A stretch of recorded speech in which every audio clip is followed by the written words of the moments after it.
Well, hello everyone. Back again for another Saturday live stream.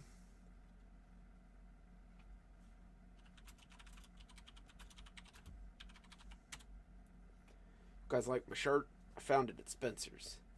It says, plagued with problems. It was too good not to pick up. I see we got a couple of viewers. We'll hang out for a bit. Give the rest of them a chance to pop in. It's not usually a big crowd, but I like to wait on the stories for everybody to get here. How's it going, guys? How's your Saturday going? Hopefully it's pretty good. I can't believe it's Saturday already. Seems like weeks really gone by.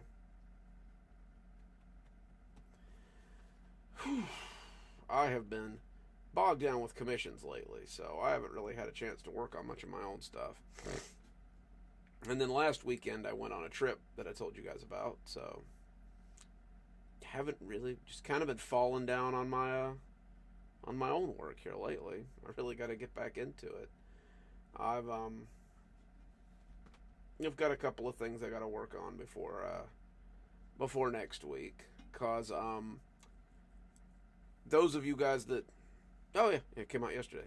Those of you guys that saw the Botanical Garden story yesterday, um, realize probably what's coming. So we'll have a big Botanical Garden story coming up, and that'll probably be like a 5-dayer. I don't know. I need to work on it next week so that I can have it ready for the week after next. We've also got a uh, April Fool's Day story coming up Tuesday, so you guys are getting an extra story. Yay, that'll be fun. Yeah, so it's gonna be a big week. I think you guys will have plenty to enjoy. Um, how have you guys been liking the Kashmir Botanical Garden stories? Are you guys into that? Like, is that something you've been enjoying? All two of you. Um, I I didn't think maybe they had gotten a lot of fleshing out, so I figured we'd do some. It being springtime, so that would be the garden's time.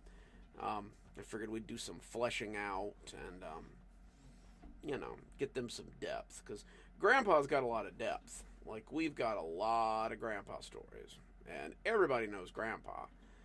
Dr. Winters has got a lot of depth. The prison's got a lot of depth, but the botanical gardens are a little bit new, so they don't really have as much depth. Oh, hey there, guys.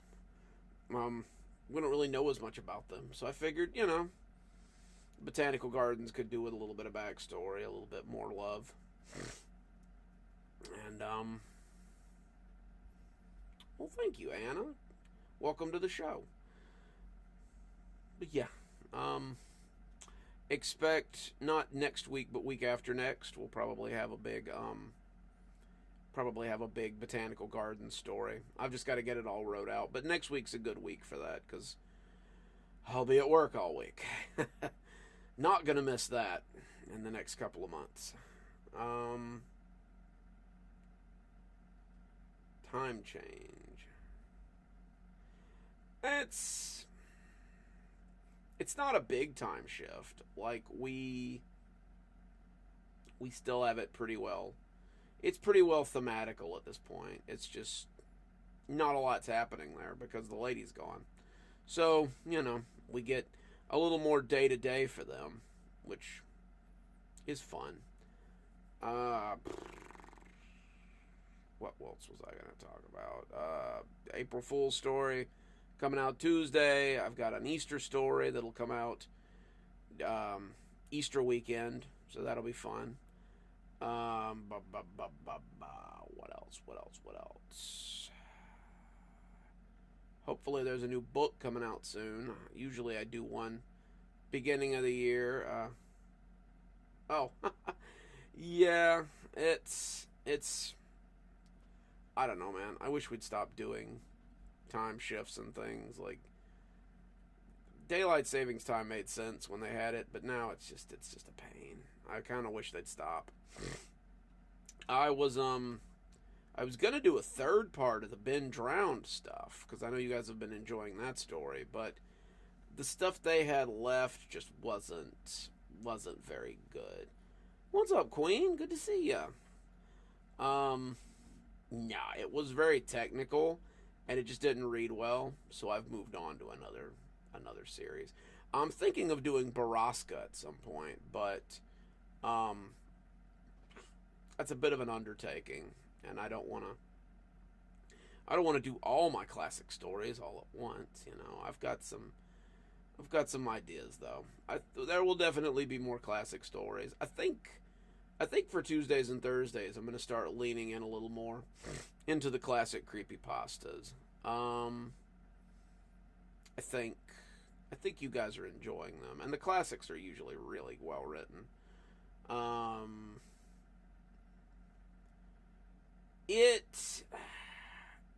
The ending they have is a little different. It's just very technical. Like, I don't like it personally. It's personally not a good ending. Like what we ended off on, that was a fine ending, but what they've got, I just don't like it, and it's not going to read very well. Baraska is a big one. It's a sizable 4-parter, and I don't want to go into it lightly. So, you know, I want to prepare. I had prepared for Pen Pal for weeks ahead of time before it finally came out.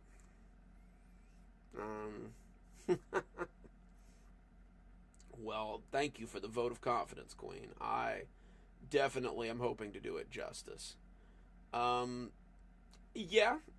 I liked doing Pen Pal after 1999 because I think that Pen Pal's a hello normal. Pen Pal's a big one too, and I think 1999 sets it up perfectly. Then we can go straight into Pen Pal. I wish there were more stories like Pen Pal. Right now, I'm on the Creepypasta Wiki, like, looking for more stuff to read. And, there's some good stuff up there. I think we're definitely gonna have some fun stories coming up. So that'll give us something to look forward to. But yeah, no, I want to read a lot more classics. I want to get back into reading other people's stuff too. It's easy to pull them off of Creepypasta Wiki. I probably will do Baraska once I get everything established on my house for sale, and I get my house sold and I get moved. I'll probably do Baraska on the week that I'm moving. That way, you know, it doesn't feel rushed or anything. I'll get it done ahead of time. That way we could just release it that week. But that should be coming up pretty soon, I'm hoping. Still trying to sell my house, so that's taking forever. But yeah, no, it's got a lot of cool stuff coming up.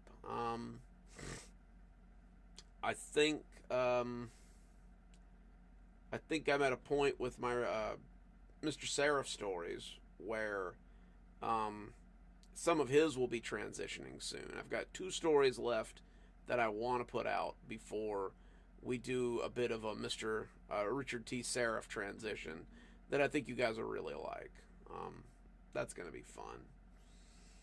I've got more hospital stories. There's a lot of cool stuff. We're doing some cool stuff. Oh yeah, I recently finished a chapter for him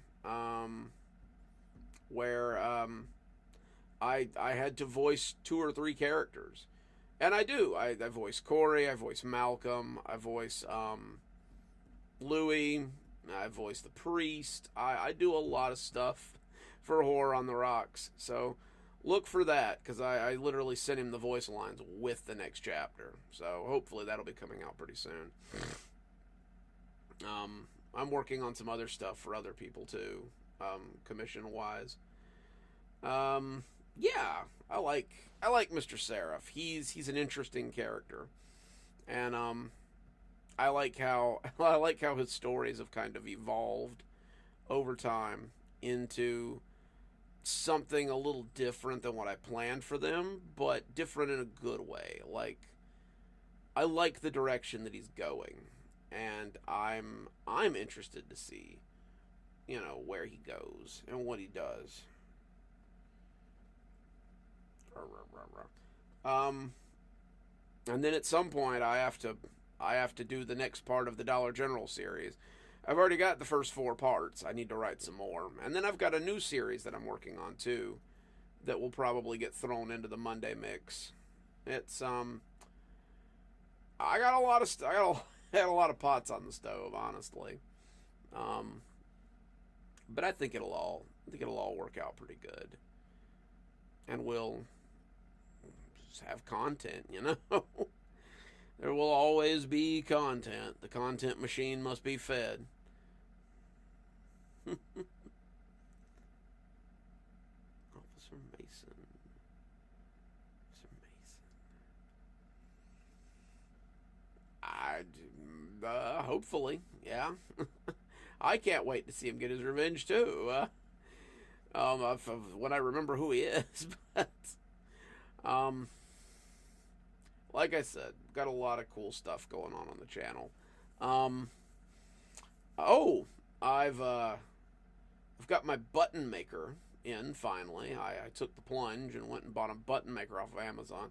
So I'm thinking about working on some different kind of merch, maybe some buttons or something, if you guys would like that. I keep trying to get to conventions so I can sell books, and buttons and shirts and things would be nice. Would be a nice thing to have, so that I've got something to peddle. Oh, that's right. Yes. His story is going to be interesting too, because here after a while, I'm thinking about doing my short stories on Tuesdays and Thursdays and making Wednesday a day for Kashmir stories, where we do like little slice of life Kashmir stories. We follow like Sheriff Guthrie and the Gravekeeper. There's a diner in town I'm really dying to talk about. A newspaper that we've hinted at a little bit. The mysterious radio station that we hear. Like, just all kinds of stuff that I'd really like to flesh out. Because Kashmir's a unique place, and we know a little bit about it. But it would be nice to know a little more about it. It's always nice to... You guys seem to like exploring Kashmir, so I can't wait to have the time to introduce you guys to more of Kashmir, because it's such a cool place, and I've got other stuff planned for it too. Like I want to start doing a little bit more with some of that. I've got some stuff I got to debut. I got to get a little better at it first. I'm not too bad with my narrations and my like voice work at this point, but I'm working on... It's a little technical. I'm trying to make videos, like do a little video work, but it's hard, and it's proving to be pretty difficult. But I'm trying to learn. Like, that's something that I need to learn and something that I need to figure out. And I want to see where I can go with that in the future. And, get you guys lots of great content, because I know you guys love content. And of course, we'll have cozy horror and other stuff, and it'll be a good time. I just actually finished putting together another cozy horror for next week. Eventually, I'm going to step back up to 7 days a week on the long videos. What I had planned did not work out. It actually kept hurting my monetization, so I'm going to have to step back up to 7 long videos a week and see what we can do with that. That hurts. I like writing, but I like paying my bills too, and I need that monetization. What, buddy? What? Someone is very needy today. His brother went outside and didn't come back like he thought he should, so he's very upset about it. But anyway, so what shall we do tonight? What would you guys like? Do you guys want to continue to hang out and see if we can't get some more people? I've got some stories I can read. Always got stories I can read. What would you guys like to do?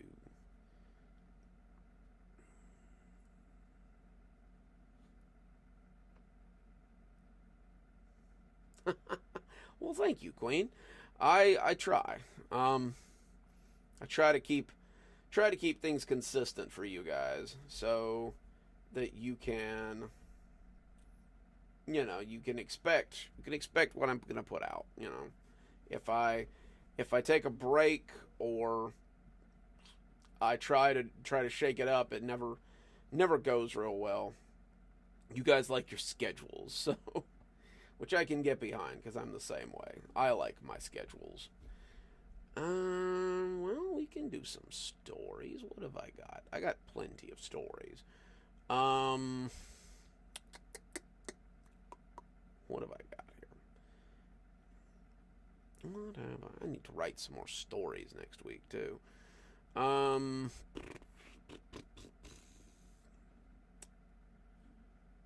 about a Richard T. Seraph story? I tell you what, I'll give you guys some options here. Let me see what else I have here.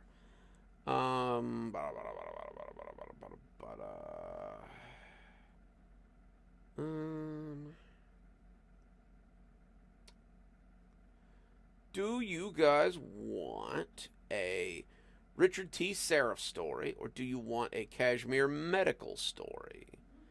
I barely ever break out the canonical ones, so I'll let you guys decide. So, cast your votes and let me know, and I will be patient because I know there's a lag on the video thing there. So, we'll see who we get here. Like I said, I got some new Richard T. Seraph stories. And I've got a new Kashmir medical story. So which one would you guys prefer to hear? I see... Oh, we're tied so far. I see one for Kashmir and one for Seraph. Oh, we got two for Seraph. Anybody else? Cast your votes. Going once. Going twice. And I think Mr. Seraph has it. So, let me get everything set up here. And we will get ourselves a Mr. Seraph story.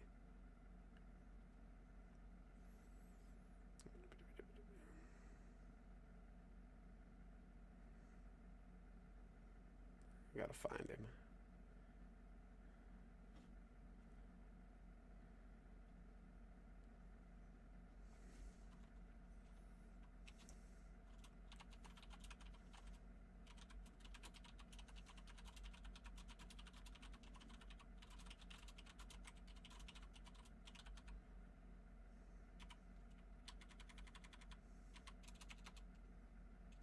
Hit that like and subscribe button. Alright. So, this one is about Mr. Seraph doing what Mr. Seraph does, but he's gaining something that we haven't really touched on yet. Today, Mr. Seraph is going to gain himself an authentic miracle. So, this one's called an authentic faith healing. And I hope you enjoy it. The election was rigged. We're going to send all the votes back to China. Build a wall around those votes. Hit like and subscribe. Alright, so this is the many deals of Richard T. Seraph in an authentic faith healing. And you can tell everyone that you got an authentic live reading and recording. So, here we go. So I hear you have a special gift. The man had met Mr. Seraph in the park, and the sun didn't agree with the old devil. He had no qualms about the daylight. It did not burn him or discomfort him. It was just that his kind had always done their business in the dark, and he was a creature of habit. This place, with the sounds of happy people and the noise of children and old folks, was too saccharine for him. "I do," said the man, as he pushed his fingers together again and again in a vaguely mystic formation. Hang on.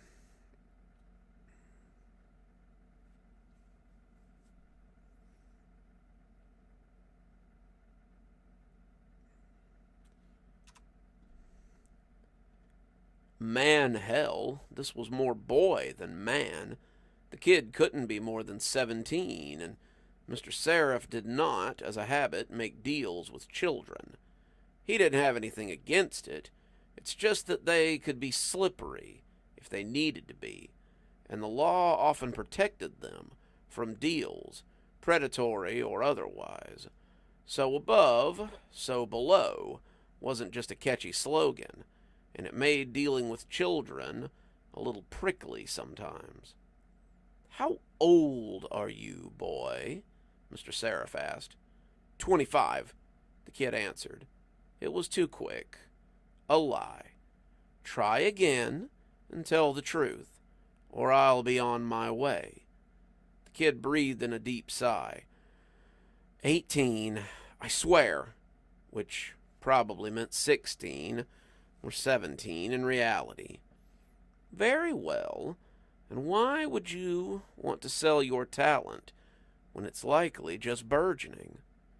As if in answer, the kid took out a knife, and before Mr. Seraph could stop him, he had cut himself a good one along the meat of his arm. It bled, dribbling a little as he set the knife aside and touched it with the hand that had been holding the knife. There was a flash of light, a smell of ozone, and when Mr. Seraph could see again, he saw that the wound was healed. There was no scar, no blemish, and it was like it had never happened. "Well, now, that is something." "Sure, I guess," the boy said. "It helped me a lot, but it's ultimately useless."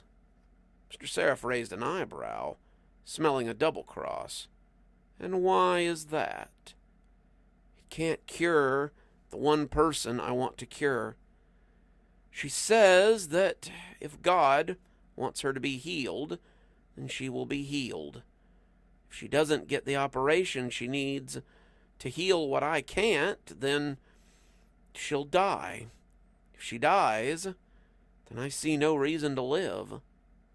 Mr. Seraph had to stop himself from rolling his eyes. Youths, like this one, made a great deal about love. Who was to say that this girl wouldn't just leave him in a day, a year, 10 years even? She might die anyway. She might wake up with no memories of him. Who knew what lay in the future, but his gift could be worth millions. "I have to ask," Mr. Seraph said, "why would you trade this gift for her?" The boy shrugged. "Because she is my gift. She's the love of my life, and I love her more than life itself. If she wasn't here, the gift would die anyway. There's no life for me without her. I suppose that is as good a reason as any. I can offer—" But the boy held out a piece of paper. Mr. Seraph furrowed his brow as he took it, opening it to see that the boy had an offer of his own. "That's how much I need. I don't need anything else. I may not be able to heal her with my powers, but I'll heal her." Mr. Seraph chuckled a little. "This is acceptable. Come with me. It sounds as if you don't have a lot of time." The boy followed, and whether he was damned for it or not was up to interpretation. "Sounds like the kid really had it planned out," Lucifer said, as Mr. Seraph sat down, looking at the little book that held the talent. It had taken the form of something simple, like an old Bible or a journal, and it sat on the corner of the desk like a hunkered beast. Mr. Seraph always felt a little strange when he found a talent like this one. He had taken many talents in his time on earth, but it was always those that were close to the divine that made him feel uncomfortable. If there was a God, and Mr. Seraph knew there was, then how could he allow a creature like him to own this? Indeed, Mr. Seraph said, stroking the cover absent-mindedly. Who do you sell something like that to, anyway? Lucifer asked. A doctor or something? Mr. Seraph laughed. A doctor? You have me sell an honest-to-God miracle to a doctor? My dear boy, A, most of them couldn't afford what we offer, and B, they wouldn't believe it if it was offered. Well, who then? Lucifer asked, smiling as he leaned in,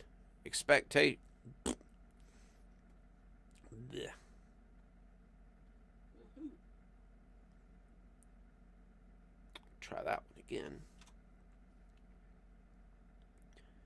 Well, who then? Lucifer asked, smiling as he leaned forward in expectation of a show. Mr. Seraph reached for his Rolodex, spinning through the cards as he tried to find just the right section. The only group on the planet with the right combination of belief and cash. He grinned as he found what he was looking for, and took 3 cards out to lay them next to the phone. Lucifer often spoke about the ease of using his cell phone for such things, but Mr. Seraph liked to keep things analog. Lucifer moved up behind him, and when he saw the contact cards, he couldn't help but laugh. You can't be serious, he said. Where else would you sell a healing power? Who else would believe that you...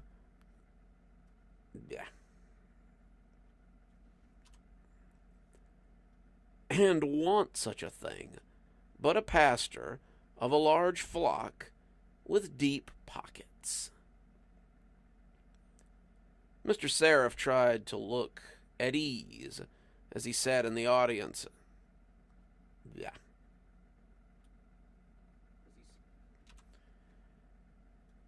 As he sat in the ostentatious office of Pastor Mark Gideon.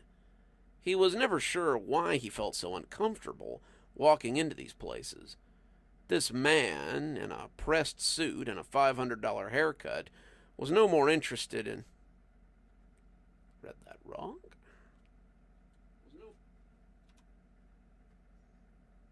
Oh, without a doubt, Queen, Lucifer is the best sidekick for Richard T. Seraph.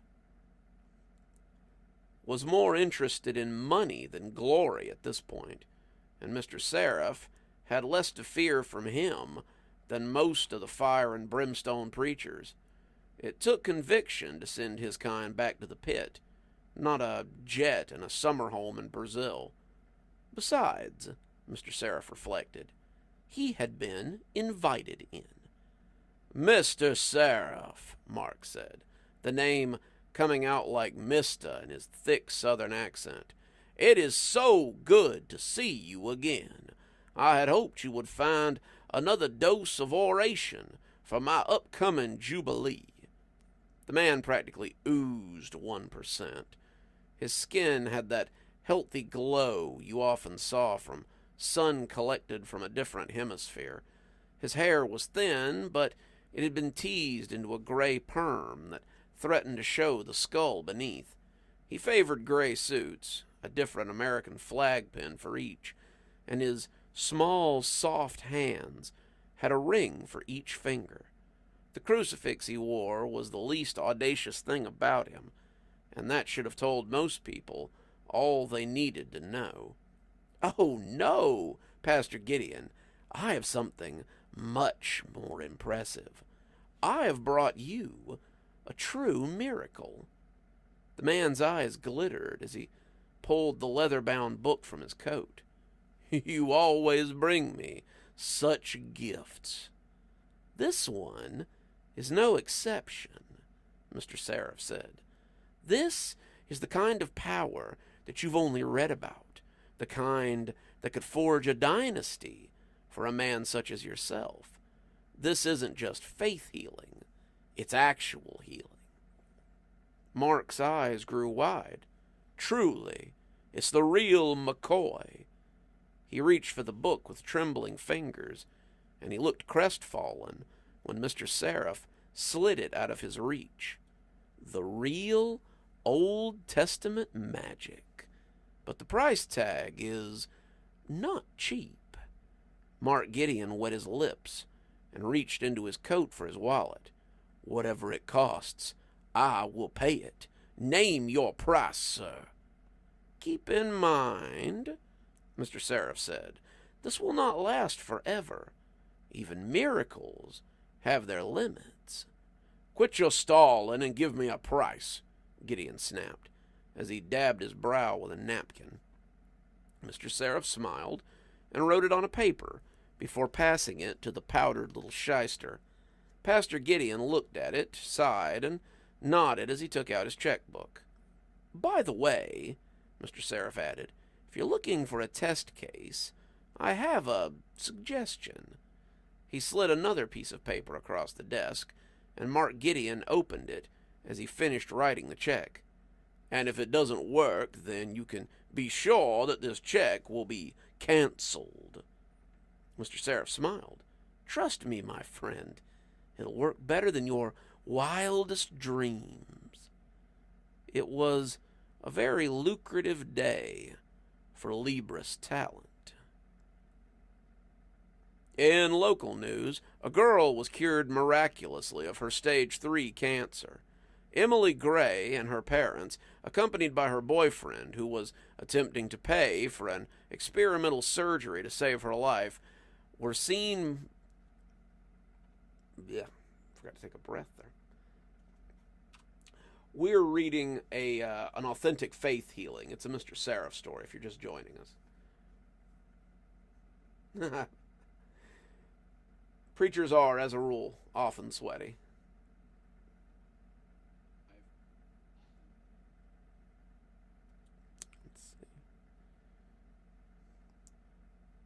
We're seen with megachurch pastor Mark Gideon as he talked to Channel 7 about how this all came to be.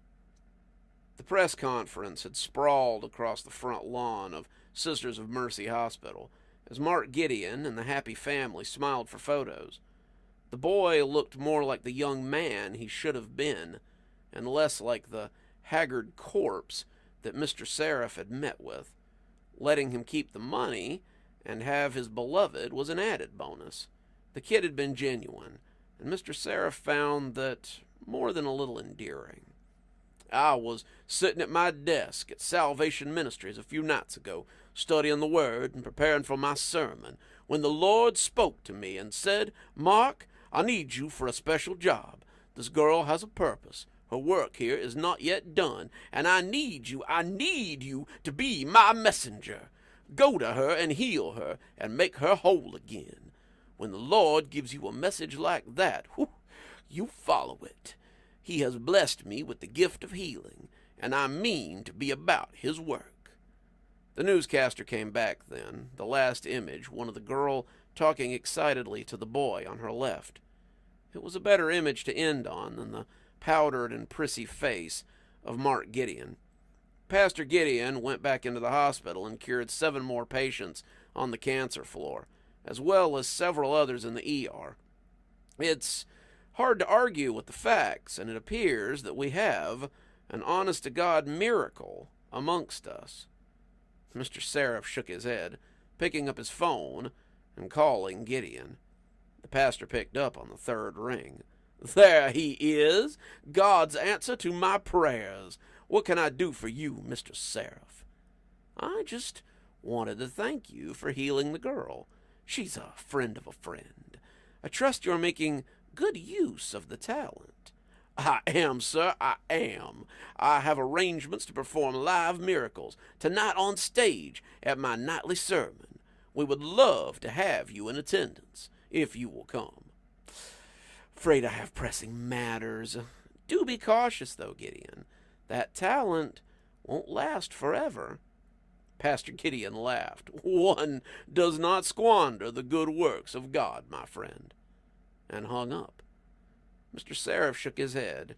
He had never doubted that Gideon would squander it, but it would really come down to the quickness of that squandering in the end. And Salvation Ministry was on the scene at the site of the crisis as Pastor Mark Gideon prayed over... Blah. Newscaster talk is hard when you're narrating. You got to talk quick, but you still got to be enunciation-y.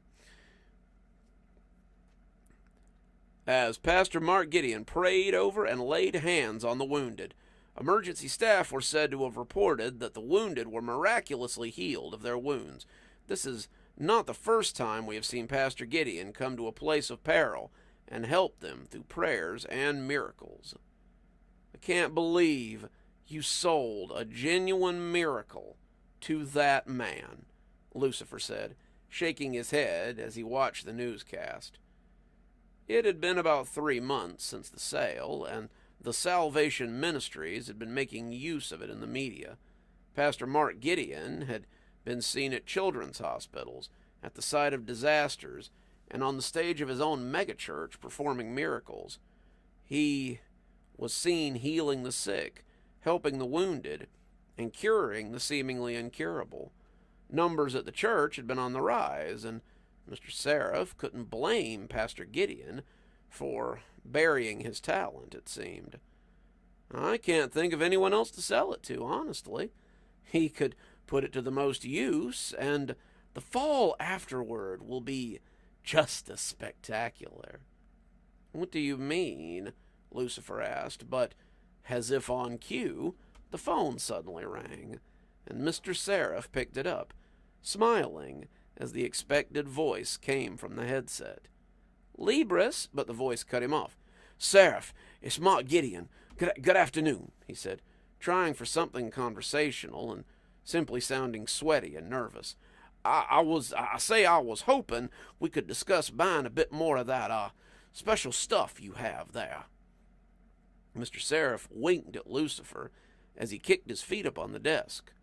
"Oh, I'm sure I could find some oratory talent for you if you need..." No, Gideon said, trying to keep the anger out of his voice. "I mean, the other thing. I need more of the, Mr. Seraph heard him close a door and lower his voice. "I need more of the miracle talent you sold me." "Oh?" Mr. Seraph asked. "It's only been a few months. Have you run dry already?"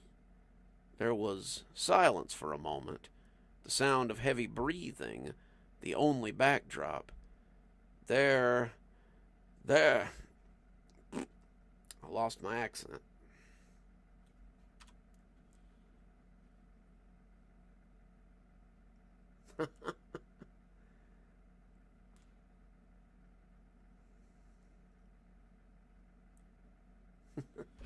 Yeah, Lucifer's quite the character there.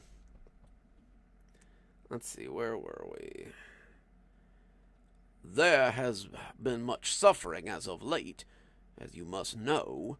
I have been going where I'm needed and helping the sick and the poor and making money hand over fist, I'm sure," Mr. Seraph said. More silence. The breath.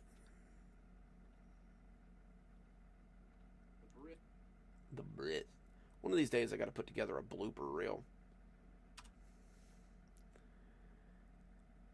The breather, attempting to swallow what must be enough anger to choke a horse. "I just need to purchase more, Mr. Seraph. I have no need of your jokes. Sell me more, and I will be on my way." That's unfortunate. I did warn you," Mr. Seraph crooned. "I warned you that this power was rare. I have never offered it to you before because this was the first time I have ever had any of it. That was all there was. There was no more. I cautioned you to use it sparingly, to be frugal, but you apparently did not listen. "What?" He breathed it out, and Mr. Seraph could hear him wetting his lips on the other side of the phone. "What do you mean there isn't any more? I'm supposed to heal someone tomorrow. Someone very important. But it stopped working last night when I visited the children's hospital. I only got through a few kids before the miracle light ceased. I thought I might just be tired, but when I couldn't even heal a hangnail on my hand this morning." Mr. Seraph laughed. He couldn't help it. Please tell me that you were not using a gift from God for something so trivial. I just wanted to know if it would work," he said, static bleeding over the phone as he squeezed it. "And now you're telling me that it's gone." "Mr. Gideon, how often do you have to purchase speaking talent from me?" The angry pastor contemplated this for a breath or two. "Every few years, maybe every 16 months.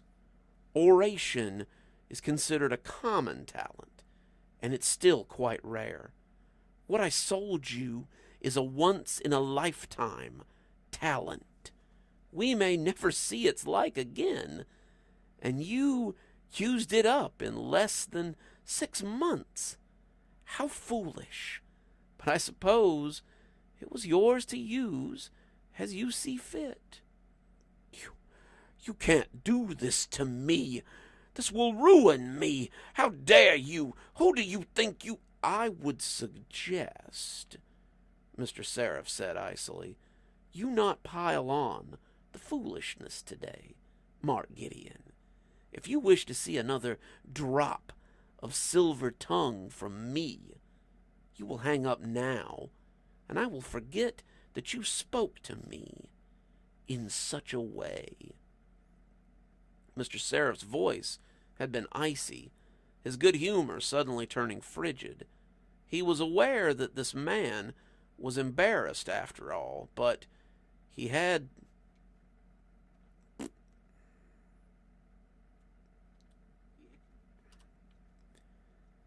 let that embarrassment push him down an unadvisable path.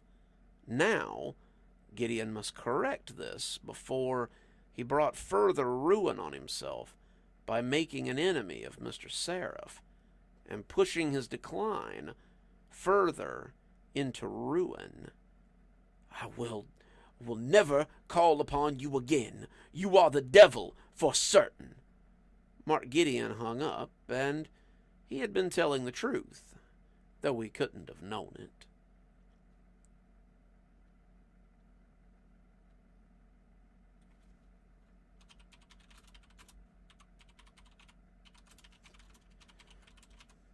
That was a much better thing than what I had. He would never call Richard T. Seraph again, though not for the reasons that he probably thought. "Oof, tough break, boss. That's a lot of money off the table." "Is it?" Mr. Seraph said, hanging up the phone before dialing again. "I wonder." Lucifer heard the phone buzz 3 times before someone with a deep, resonant voice answered. "Mr. Brand, it's Richard T. Seraph. I should think that by the end of the week, Pastor Mark Gideon should be in no position to threaten your growing ministry. His flock will likely be looking for a new church home by the middle of the year. And when that happens, I will expect you to make good on your deal. Until then, ciao." There was some low talk, the two of them talking about the particulars, and... I skipped a line, darn it.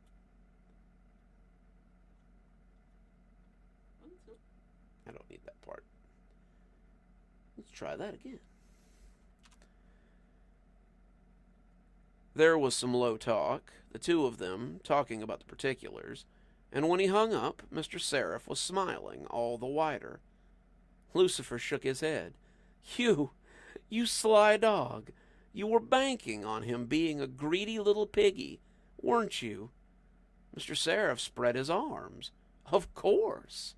The one safe bet my dear Mr. Jones, is that there is always someone betting on your demise, and they're willing to pay big bucks for the date and time of your downfall. And that is a genuine faith healing. I do hope you enjoyed it.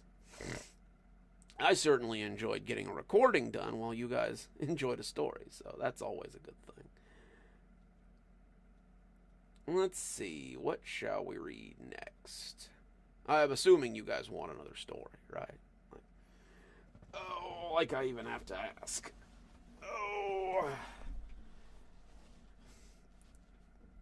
What did you guys think there? Decent Richard T. story there? He's such an interesting character. Like, he does so many things, and you can do so much with him. Like, it's wild. Like, it's, he's such a good character. Like, technically he is a demon, but he is also morally gray. Like, he really doesn't hurt anybody, not really. He just lets them fall into their own trap. It's always a good time. Let's see. We did a Richard T. Seraph story. Excuse me. I had offered you guys. Well, thank you. He is definitely one of my originals. Like, I love the whole, like, needful things, like Freudian slip sort of thing that we get from him. By the way, hi Blondie. I didn't forget about you. I saw you there. I appreciate you coming by though. Let's see. I have a Kashmir hospital story, and I have a Rayford Woods story. Which one would you guys prefer to hear? I'll give you guys a few minutes to cast your votes. We'll say first story to 3. Hi, Blondie. We'll say first story to 3.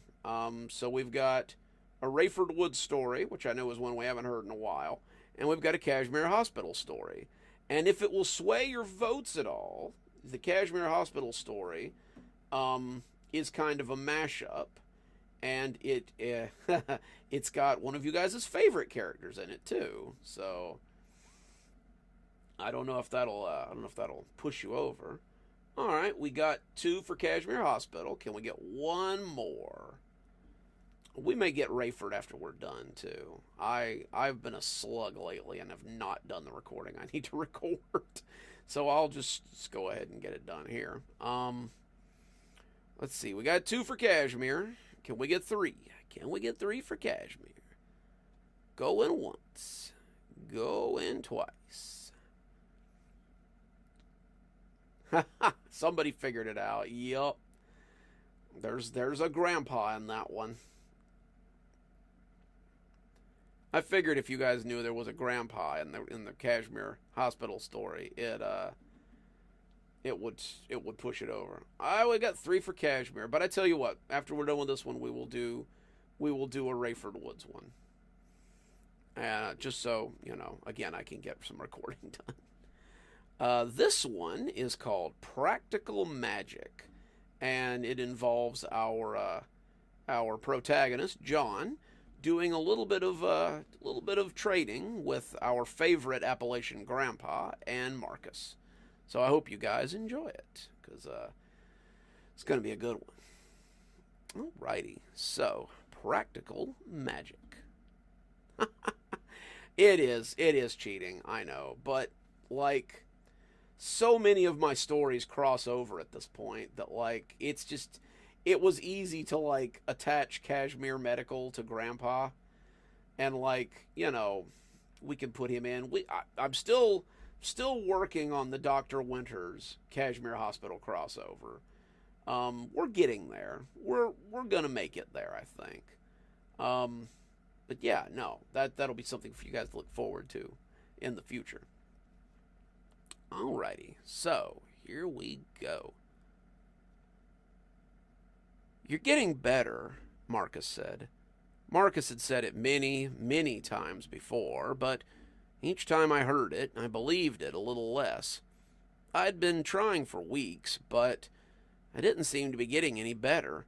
I wanted to learn. I had wanted to learn magic since I was 6, but just didn't seem to have an affinity for it. Winter was finally coming to an end, it seemed, and spring was right around the corner.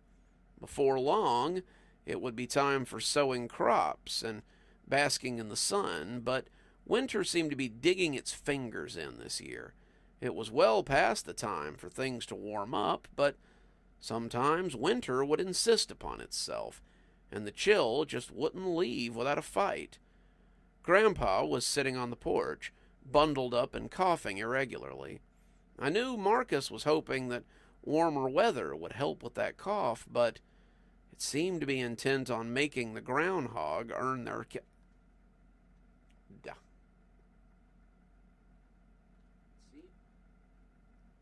Try that one again. I got a little tongue-tied there. Winter seemed to be intent on making the groundhogs earn their keep this year. Okay, try to stop this next one. Remember, it's just a shield that you form in front of you to keep anything from touching you. Form it in your mind and push. I tried, shaking a little as I tried to make the shield. I'd been having some luck slowing down the things that Marcus threw at me, but I had yet to stop anything. There hadn't been any snow in a while, so the snowballs had stopped coming about a month ago. Marcus had thought about pine cones for half a second, but we had agreed that those looked like they would hurt. Baseballs had been his next pitch. See what I did there? But if you've never been hit by a slightly less fast fastball, then you know it doesn't feel real great. We had finally settled on those rubber balls that people use for wall ball, and they were okay. They stung a little, but it was a small price to pay for protection. "Why don't you boys take a break?" Grandpa called. "I've got iced tea." Marcus looked at me, and I nodded, the two of us mounting the porch as we went to sit with him. Grandpa was drinking a tall glass of tea himself, and after a couple of hours of getting rubber balls thrown at me, I was glad to take a break. The tea was sweet and cold, and as I sat back, I smacked my lips in satisfaction.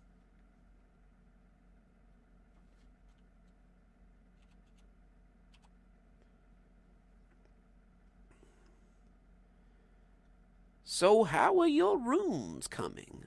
Grandpa asked. "Pretty good," I answered. Marcus shook his head. "Better than all right. He's a natural, Gramps. His runes are way smoother than mine." "Yeah," I said, trying to keep the sarcasm out of my voice. "They would be if I could get energy into them." I could put out energy. I'd done it before, but engaging the runes took a particular focus. You had to put intention behind it, and I wasn't sure how to do that. Marcus had told me to imagine I was filling a water bottle with water that came from my palm. I skipped a line. Don't mind me. But visualizing something while having no idea what I was doing was difficult. "So, I heard someone found a lost kid a couple of weeks back. They say the kid was in the stairwell," Grandpa added with a little wink. In the stairwell. I laughed. I had some help. "Run up on any..." No, that's Marcus lines. Never mind. "Run up on any boogans lately?" Marcus asked. "Yeah." "Run up on any boogans in there?" Marcus asked, his glass already half empty. "Just my old friend, the orderly," I said, glad I had found him. He was trying to help the kid, but the kid was kind of freaked out by him. "It is hard to look upon a guide in his true form and not feel a sense of dread and foreboding.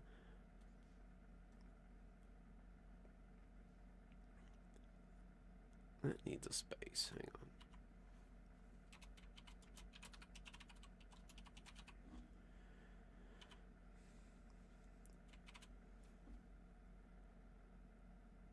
Grandpa always says they look off.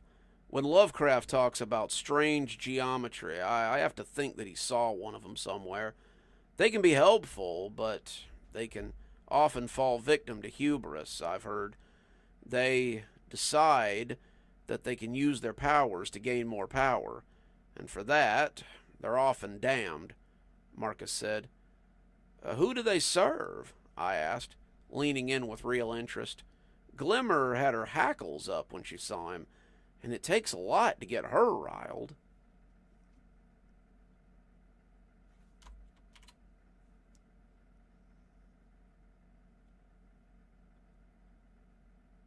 Now, fix something. There we go. Grandpa laughed. Imagine... Grandpa laughed. I imagine she would be a little upset at the presence of one of them. Moon children are long-lived, and they fight death and its servants tooth and nail. As to who they serve, well, that's open to debate. Death is a natural end to things, and the guides are an extension of that. Some believe they serve evil, but most are simply gray. They do their job, and they return to their homes when not guiding. They are what they are, and it's hard for them to be anything else. We sat and let that sink in for a minute, the sun feeling good as it peeked through the trees. How's that woman that came out of the stairwell? Marcus asked. Did you say she came back to the hospital? I nodded. Frankie, I said, feeling a smile on my face as I said it. And yeah, she decided to come back and take up her old position. It's been a process, but I think she's learning it pretty quickly. Marcus smiled knowingly. Sounds like she's got a good teacher. It also sounds like you don't mind too much. Sounds like our little mageling might be smitten, Grandpa said, cutting through the fat. I made a rude noise. No, that would be highly inappropriate, for one, and for two... I paused, chewing over the reasoning. For two, she's like a fish out of water. I'd feel bad taking advantage of her like that. And what if she didn't feel the same way? Grandpa asked. I thought about some of the smiles we had exchanged lately, the coy remarks, the lingering looks, but I shook my head. No, it couldn't be. This is real life, not some movie. Right, Marcus said, because real people fight ghosts and use magic. I rolled my eyes at him. She must be brave, Grandpa said suddenly. I think she is. I wasn't asking, kid, Grandpa said, to go back into a place that stole your life and your time and just work every day next to the device that could take it again. That takes grit. This girl sounds like she's got moxie. You could do worse, kid. I think that's enough talk about my love life, or lack of one, I said, finishing my tea. Let's get back to the real magic. I'd like to feel like I'm making some progress here. Marcus nodded, getting up and draining his glass before putting it down. A moment, kid, Grandpa said, and it took a moment for me to realize he meant me. Like moon elves, it seemed that Grandpa could give nicknames too. Marcus was son, and it seemed I was to be kid. Give me a sec, guys. I gotta wet the pipes here. That Grandpa voice is highly recognizable, but it is murder on the throat. Ooh, that's better. Alrighty. Marcus went down to stretch a little and collect his rubber ball, and I stood beside Grandpa as he thought about how to proceed. "I've been watching you, kid. You've got the magic, but I think it's different than my grandson's." "What do you mean?" I asked, not understanding. "Well, Marcus forms magic to use it. He makes the walls and the shields and the curtains of air, the walls of flame and things like that. He can use it in other ways, but generally he puts his magic in front of him. Your magic, however, isn't like that. I can see it. Your magic is like a whip. You extend it out, but it's not as durable as his. Your magic is more precise, but it's also less defensive. Try this," he said, and he pointed his finger like a gun. "When Marcus throws the ball, shoot at it like you would with a gun. Shoot it out of the air instead of blocking it, and see if that doesn't help." I shrugged. "I'll try." "Try not," Grandpa said in a passable Yoda impression. "Do or do not. There is no try." I laughed. Don't expect any backpack rides from me anytime soon, but I will try. Oh. Actually, Blondie, I found this at Spencer's, and I just had to have it. It says, "plagued with problems." It was on their discount rack, so if you have a local Spencer's, you can always go look for one there. I have a feeling if I tried to sell this at merch, they would sue me. We did talk about how I have a button maker now, so I might make some buttons. I don't know. Alrighty, let's get on with this grandpa story here.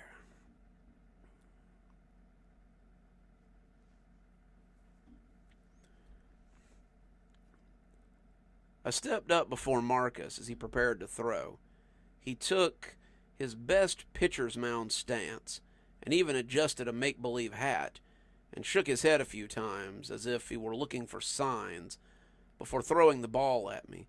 I extended my finger, looking like a kid playing cowboy when he's too broke to afford a cap gun, and pulled the trigger. I jumped a little as I felt something, a whisper maybe, pass through my finger gun before grunting as the ball whumped against me. "No," Grandpa said, getting up so he could lean against the porch rail. He started to speak, but coughed instead before hacking and spitting into the grass. "No, not like that. Do you wonder if the bullet is going to come out of the gun? Do you question if the arrow is going to come from the bow? No, because you loaded it. Load your gun and shoot, and trust that it will fire."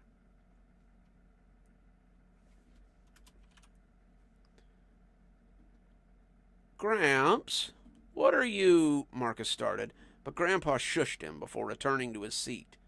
"Get your ball and try again.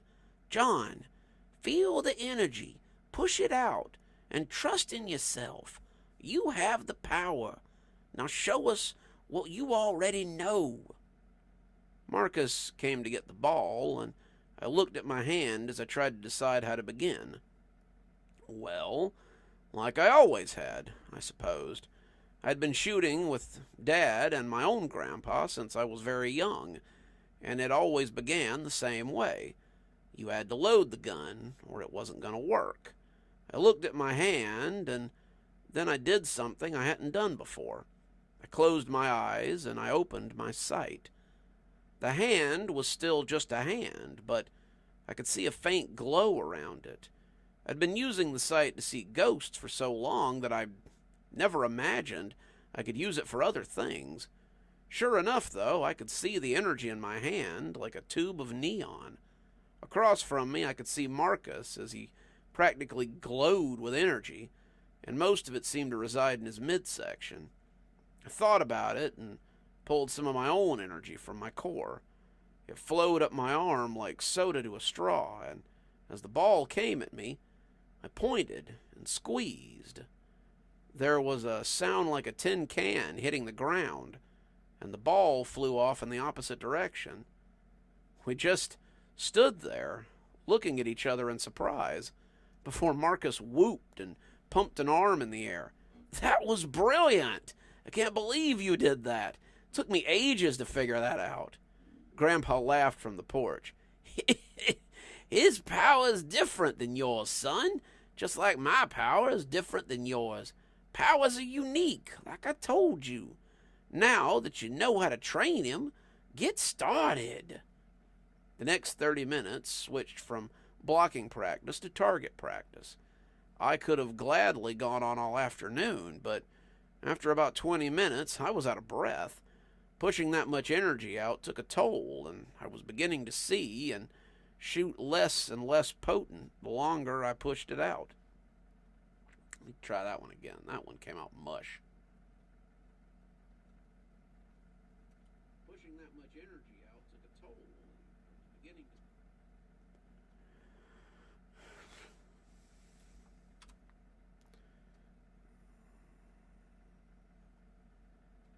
I was beginning to see, and the shots got less and less potent the longer I pushed at them. After a half hour, I was out of breath, and I could feel the sweat building on my arms. Grandpa noticed... Need a blooper reel.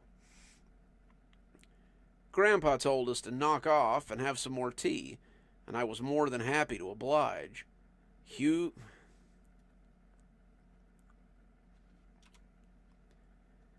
"You made some real progress," he said, putting one of the runes from earlier on my knee. "You should have much more luck with these now." I picked it up and saw that he was right. Loading the runes was similar to loading the gun, and I could see the energy as it flowed through it. It was like flipping on a switch, and I could tell what Grandpa had been talking about all this time. Now that I could see the energy, I could see how to move it, and I couldn't unsee it. I leaned back as Grandpa set off on another one of his stories and felt a deep satisfaction, a sense of accomplishment. Magic is hard, like most things that are worth having, but when you finally discover the secrets of the universe, it's pretty cool. "I never imagined I would see 2 practitioners in my lifetime," Grandpa said, and Marcus chuckled as he set his tea glass down. "You've got plenty of time left, Gramps. You might have time to see your great-grandkids learn a few things before your time comes." "Here's hoping," Grandpa said, and I would think about this later and feel a deep sense of unease and sorrow. The look he gave the horizon didn't seem too hopeful. Oh, there you go, guys. You can tell them you got a Kashmir medical story and a Grandpa story all in one go there. Whew.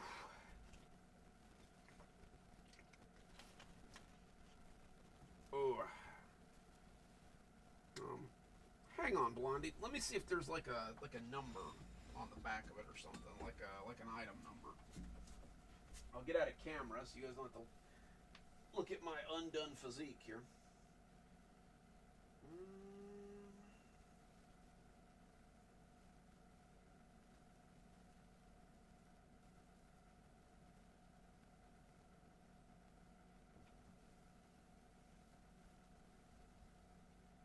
Blondie, it does not. There's no numbers or anything on it. If you Google it along with the Spencer's website, though, like, it should come up with something. Oh.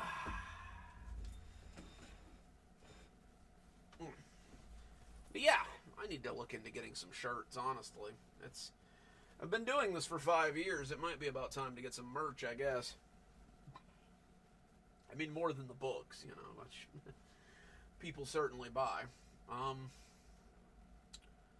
long have we been going? Oh, we've only been going like an hour and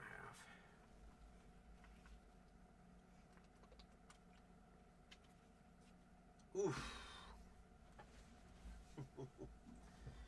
But yeah, I think you'll be seeing more of that this year too. Like, I'm I'm definitely going to start mingling a lot of my stories from Kashmir together. You know, making little through lines and things. Have Oh, okay, good to know because I might want a few more. I went to Spencer's while I was out of town and just bought a bunch of shirts off the discount rack. Oh, they were good stuff too. I found some decent ones. Um, anyway, though, yeah. I think that's going to become kind of a habit. You'll start seeing other characters kind of wander into other people's stories and things, and I like it though. Like I said, it really makes Kashmir feel like a real place. You know, like it makes it kind of come to life, and I think I like it. I hope you guys like it too. Like I like I like imagining Kashmir as a real place. You know, a place I could go to and and visit. I think that would be really cool. Though I doubt I'd ever want to leave. Seems like my kind of place. Acid reflux is killing me today. Took my Prilosec and everything. I'm old, and I guess I thought I could have a Monte Cristo sandwich for dinner, and that did not go over so well because it's full of grease, and my digestion doesn't abide grease anymore for some reason. Sucks because everything I like to eat has grease in it. No, not even once. Not even for a little visit. I'm sure if you went, Dr. Winters could help you never remember that you were there. Seems to be her bag. Let's see. What else did we have on the market today? Oh yeah, we were going to do a Rayford Woods story. I'm working on that one, Michelle. You guys called it right. The invisible guy is going to see Dr. Winters. I have to flesh that one out a little bit. At the moment, I have too many Dr. Winter backlog stories. Like, if one can have such a thing. Ooh, and dabs. Nice. It sounds like a fine dinner. I've got Italian wedding soup in the fridge that I need to finish, but like my wife had been talking about Monte Cristo sandwiches all week, so I'm like, it's like less than $20 to get one delivered. I want one, and I has money, so that's what I do with my adult money is I do dumb things. Let's see what. Oh yeah. Been a while since we had a Rayford Woods story. I need to put it up for vote a little more often. I always forget that I have them down here. Kind of an out of sight, out of mind thing. Let's see. Alrighty. Well, we'll do one more, and I think that's going to be about all my voice can hold up for. I'm still a little crispy crunchy there, as some of you can clearly see. You totally should. Monte Cristos are delicious. Like they don't ever sit real good. Ooh. Can't wait to not be drug tested regularly so I can go back to doing edibles. The writing is going to be wild at that point cuz like if I'm doing edibles, my writing just gets weird. Like weirder than it already is. What were we doing? Oh yeah, we were gonna do a Rayford Woods story. As some of you will recall, the main character Wood has been sent to the deep woods to work after his crew got broken up, and he's gotten the information he needs from his boss, and he and the uncle are trying to figure out what they're gonna do. So this one is called Life Outside the Woods, and I think it's going to be a little bit more of the main character sort of trying to return to some normalcy before he's got to go back to all the weirdness. So, here we go. came dragging into the house just as the sun set. It was Friday. I'd been in the woods for a whole week, and it made me look back on my time with the Fringe crew and feel nostalgic. We had worked hard on the Fringes, or so I had thought, but the work we did in the deep woods was truly exhausting. We had a meeting. Try that one again.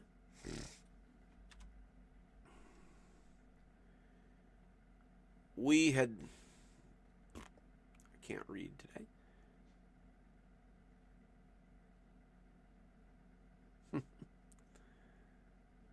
We had been meeting quotas, but it was a near thing the last few days. We'd been fresh on Monday and Tuesday, but by Wednesday, many of us were beginning to drag. By Friday, it was all we could do to keep on our feet, and when Curly asked who wanted to come in for overtime this weekend, not a single hand went up. "Oh, come on now. Not a one of you?" he chastised, clicking his tongue. "I thought better of my new crew. I get it. This work's a little harder than cutting on the outskirts, but you will all have to toughen up if you want to make it. I'll give you a pass this week, but I want at least a few of you to volunteer next week." Everyone sighed happily, afraid that he would make us volunteer, and then we all shuffled off to our vehicles and headed home. The phone rang just as I had dropped into the easy chair, and I grumbled as I got back up again. I wasn't expecting any calls, but as I checked the caller ID, I saw that it was the Bremen house. I figured it was Terry, since the other residents rarely called me, but as I picked up the phone and said hello, I realized I'd been wrong. "Well, hello, Jeff," said Susan, sounding amused. "Glad I caught you." "Hey, Susan." "Hell," I said. Bah. I skipped a line. I said, leaning on the end table and smiling despite myself. "To what do I owe the pleasure?" I had honestly expected it would be her uncle. He would want to know about the map of the deep woods I was making. He would want to know what I had seen out there. Above all else, he would want to know about the foresters and how they acted out there. He'd be full of questions, but I suppose he didn't have much use for me at the moment. Instead, it was his niece. "Well, about a week ago, you promised to take me to the movies, as I remember." Tamales are pretty hard to make, but they are super good. Mine never turn out really great either, Lou. But my mom makes really good tamales.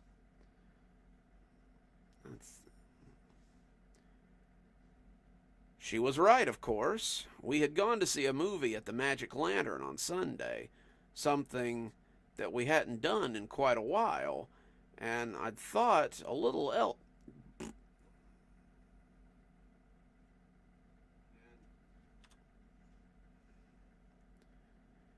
And I had thought of little else that night than her, and her arm wrapped around mine, with her head on my shoulder. The movie had been good, something about ghosts or something, but it was hard to concentrate with Susan so close. We had said we would go to the movies again on my next off day, and it appeared that tomorrow was that day. Ah, yes, I did say that, didn't I? So, are we going to go back to the Magic Lantern, or did you want to head up to the Megaplex in Aston? "The Lantern, of course," she said, sounding affronted. "They're showing a DiCaprio movie, and I want to see it." I rolled my eyes. She did love pretty boy movies. "Sounds like I should have taken Curly up on his offer of overtime, because it sounds like you want to drag me to a chick flick." "Oh, no," she assured me. "This one's a creepy pick. It's a remake of Shutter Island. Don't worry, you'll love it." "Sounds great. What time should I pick you up?" I said, swapping hands as Dad came in with his bag and his lunch pail. "Let's say 1:30. Let's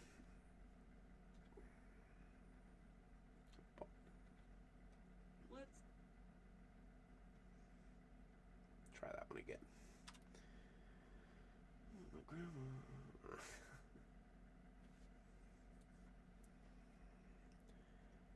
Let's say 1:30. It starts at 2 and ends right around 4:30. We can go get something to eat, have a few laughs, and both make it home before sunset so none of our mothers worry. Sound good, handsome? Sounds great. I'll see you then. Till then, she said, and as we both hung up, I noticed my dad was smiling at me as he stood with a raised eyebrow.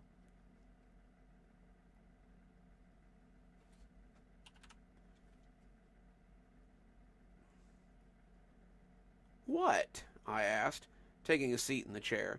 Seeing Susan tomorrow? He asked, as he hung his gear up and sat down his lunchbox. I had planned on it, yes. Dad laughed. I'm glad to see you and her came back together. She's a good girl, despite what a pill her mother is. I snorted. You're just saying that because you like her dad. That is true. Despite his love of the Patriots, he's a good fellow, and I like Susan, too. I think you could do much worse. For a moment, I allowed myself to think about that. If I picked up with Susan where I left off, she'd probably be more happy to go steady again.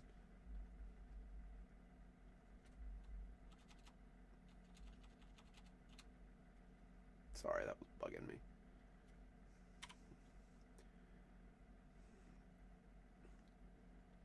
We could probably be married within a year if we wanted, and I could be anchored to this place forever.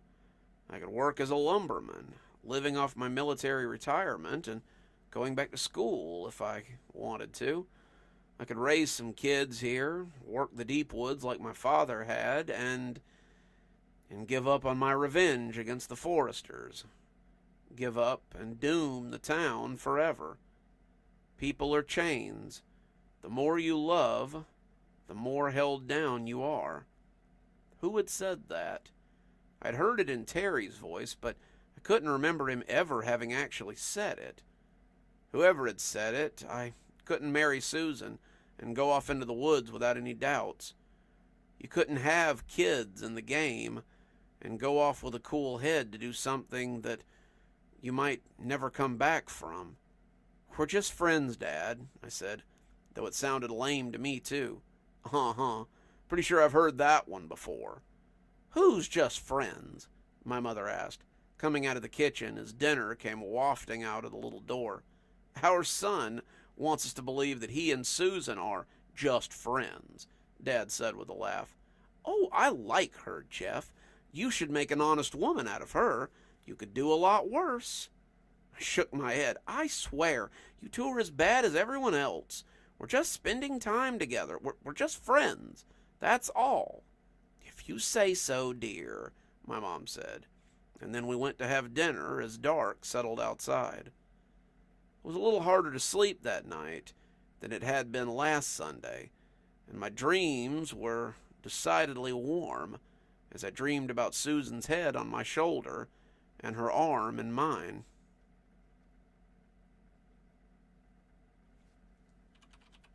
Fix that.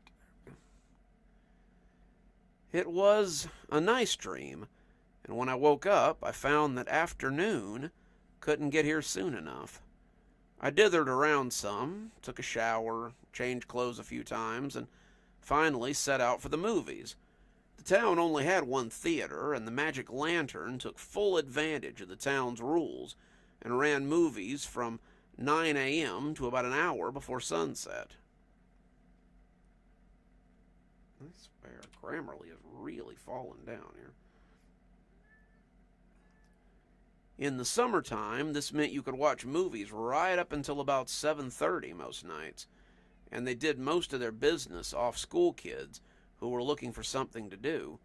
They had old movies and matinees until about 1, and then the rest of the afternoon was set aside for new releases. We were over the hump now, well into spring, and it wouldn't be dark till after 6, so we could catch a bite before dark rolled in if we were quick. I pulled up to the house and found Terry on the front porch for a change. He was wearing thin, colorless shorts that my dad would have called basketball pants, and a sleeveless t-shirt that showed off his pale arms. He was reading a big old book, something he had gotten from Susan's shop, I had no doubt, and he looked up expectantly as I came up the walk. "Jeff," he said, shuffling the books so he could shake my hand, "I don't think we have any business today. If this is a social call, I really don't have anything to go on." "Well, it's a social call, but he's not here for you, Uncle Terry," said a sly voice from behind us, and I turned to find Susan standing in the doorway and smiling at me. "We have a date." I gulped. She was certainly dressed for one. She was wearing a white V-neck shirt and flirty little black skirt with leather boots on full display. She looked entirely too cute to be going out with a schlub like me, town hero or not, but I suppose, sometimes, God decides to throw you a bone. "Is that so?" Terry said, giving me a look that was decidedly suspicious. "Well, I hope you two have fun. Jeff, let me grab my purse, and I'll be..." If I could talk. If I could talk.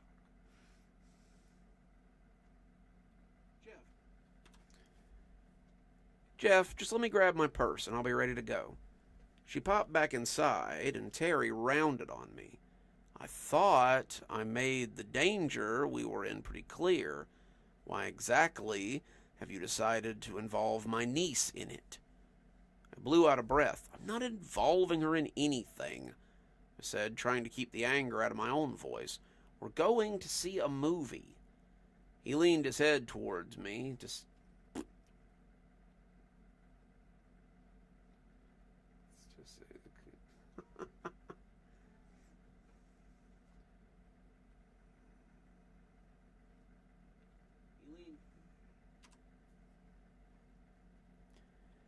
He leaned his head around to see if she was coming back before pointing a finger at me. "Don't paint a target on her, boy. It's going to be bad enough for them after people find out what I've done. I don't want them hurt by whatever stuffed shirts are left." "I know what I'm..." But Susan came out about that point and asked if I was ready. I said I was, and we headed out, Terry glaring at me as we pulled away. "Are you and Uncle Terry okay?" she asked as we headed into town. "Yeah, why wouldn't we be?" "Things just felt kind of tense back there." Oh, of course, you just wanted to give me the protective uncle talk, that was all." She nodded. "Yeah, Uncle Terry's always been like a second dad to me, so that tracks. He likes you, though. So does my dad. I think Mom is the only one you have to win over now." "One miracle at a time," I said, and we both laughed. The movie theater was on Main Street, taking up a 6-storefront block, and the marquee was lit up and showing all the movies they had that day. A few people were meandering about out front, clearly waiting for the flick to start, and as we approached the booth, Susan surprised me by paying for my ticket. "It's only fair," she said. "You paid for mine last time." "Yeah, but come on. How am I supposed to protect my fragile masculinity if I don't get to pay for everything?" "You'll live somehow, handsome," she said, taking my arm as we went in. We got drinks and a big bucket of popcorn, and as we sat watching the movie, I was finding it hard to concentrate. Susan was a warm, comfortable weight against my arm, and as our hands met in the bucket with more frequency, she leaned her head against my arm too. My heart was beating a little fast now. I could smell her perfume and her shampoo, and the old, familiar warmth filled my chest. We had set it back can't do nothing. Had sat in the back many times during high school and paid for a movie we had no intention of watching. I think most of them figured that we'd get married after high school, but then I had to go and ruin it by joining the military and leaving town. "You okay?" she whispered. "Of course. Why?" "Your heart's beating pretty fast." I guess I'm just really excited," I said, trying for something a little smoother, but only managing to put my foot in my mouth. You manage to keep a cool head during an active combat zone, but you get flustered around a girl. Good to know." Just Just you, I think, I said, biting my lip as I thought better of it. When the movie ended, we walked out holding hands, and I suppose that it would have been the right thing to say after all. Do you have time for a bite? She asked. I know you must be tired from a long week in the woods. Of course, I told her, not wanting it to end. We hopped in my truck and went down the road to Joel's, a local steakhouse where a lot of people go for dates when they have cash. It was pricey, but not too far out of my price range. Susan raised an eyebrow, but smiled in a sultry way as I got out of the car. Someone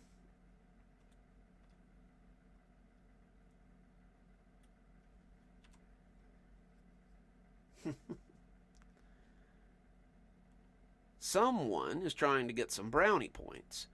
The inside was mostly booths with a few solo tables sitting in the middle, and the booths had this strange frosted glass that covered up the back of them.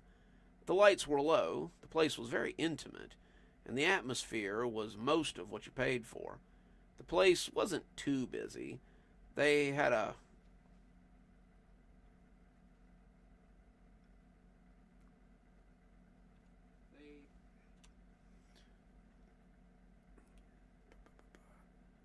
They had plenty of tables, and as we sat down and started looking at the menu, I saw the last two people I would have expected walk in together.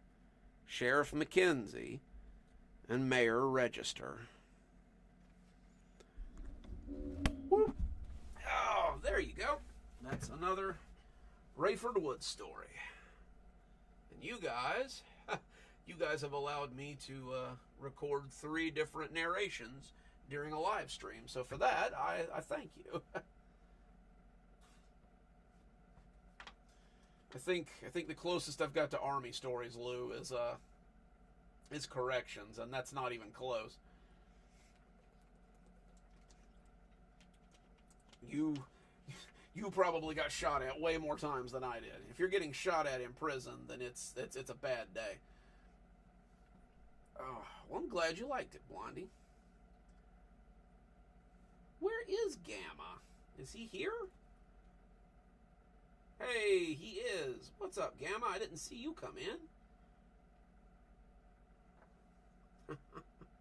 Well, yeah, Gamma, it's the new one. It's the new one with,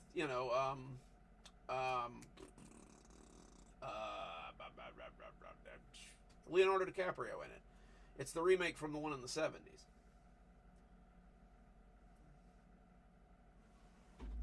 Yeah, you guys should totally come over to Discord. Hang on, I'll drop a thing in there. Hang on. I should really have one of these at the ready. But I don't, because I'm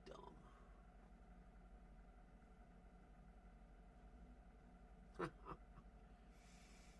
Yeah.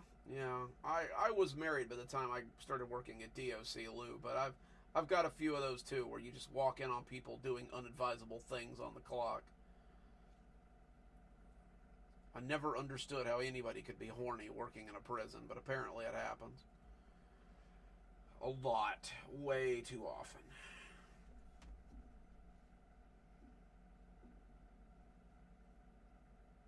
Give me just a second, guys. I'm going to get a Discord link for you guys. So if any of you guys want to come join us on Discord, we'd love to have you. We've got a whole subreddit, so it's just,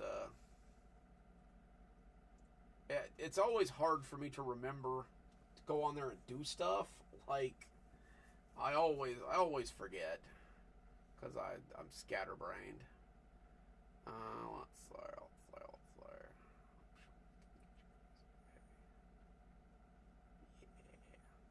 Yeah. Alright.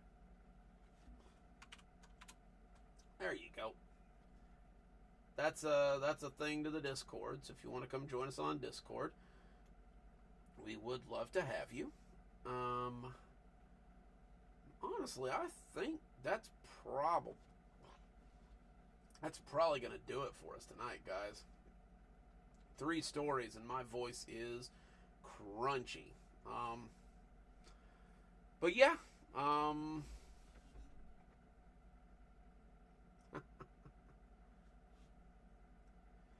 thank you guys for stopping by. I always love company. I always love how much you guys love my stories, too. So,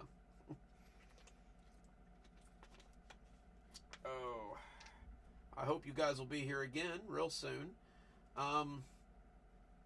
2 weeks from today, we should have another live stream, barring some kind of nonsense or something. So, stop by, and I'll be sure to write some cool stories this week, because I got something to read for you guys. And, I hope to see you guys again real soon. Anyway, till then, thanks for stopping by. Dr. Plague, signing off. Have a wonderful evening.